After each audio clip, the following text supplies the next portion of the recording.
જય શ્રી કૃષ્ણ. આ ડ્રામા, ડાયરા કે દરેકમાં કમેન્ટ હસવાનું શેના ઉપર? સ્ત્રી ઉપર. સ્ત્રી એ પાછી જાડી. તમારું કોઈનું શરીર ડિસાઈડ નથી કરતું, એ જાડું પતલું શરીર ડિસાઈડ નથી કરતું કે એ ફિટ છે કે બીમાર છે. અંદરથી જોવે બધું, અંદરથી કોન્ફિડન્ટ જોવે. અને તમે કોણ? કોઈ પણ બીજાના શરીર ઉપર કમેન્ટ કરવાવાળું કોણ? એનું શરીર છે એને જોવાનું છે. હા, એ ફિટ છે, રોજ સવારે ચાલવા જાય છે, એક્સરસાઇઝ કરે છે, યોગા પ્રાણાયામ કરે છે, હસે છે, બોલે છે, ફરે છે, બસ બહુ થઈ ગયું. અને એનું બોડી જાડું હોય કે હેલ્ધી હોય કે જે કયો હોય, એને ફિઝિકલ પ્રોબ્લેમ હોય, હોર્મોન્સ ચેન્જ હોય.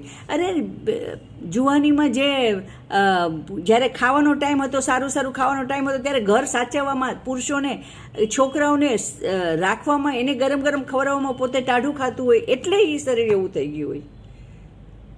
તો એના ઉપર દરેકે કોમેન્ટ કરવાનું, હસવાનું નહીં.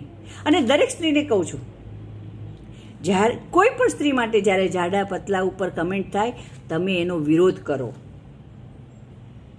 કોઈના ઉપર પણ થાય ત્યારે તમે એનો વિરોધ કરો. ઓડિયન્સમાં બેસીને ખડખડાટ હસોમાં, ના ડ્રામા પૂરું થાય તો તરત જ જાઓ પાછળ કે આ કાઢી નાખો આ ભાગ. ભાઈ, મહેરબાની કરો. કોઈને હક નથી કોઈના શરીર પર કમેન્ટ કરવાનો. આ દરેકે ધ્યાન રાખવાનું છે.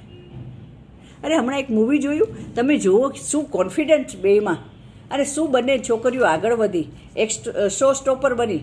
એ કે આ હેલ્ધી સ્ત્રીઓના, છોકરીઓના ડ્રેસ ડિઝાઇન કરીને બધાને રેમ્પ વોક કરાવ્યું. બસ અંદરથી કોન્ફિડન્ટ લાવો અને અંદરથી ફિટ રહ્યો.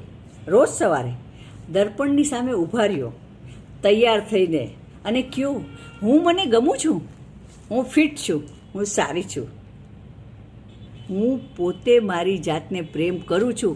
બીજા બધા ભલે ને ગમે એ બોલે, બરાબર છે. જય શ્રી કૃષ્ણ.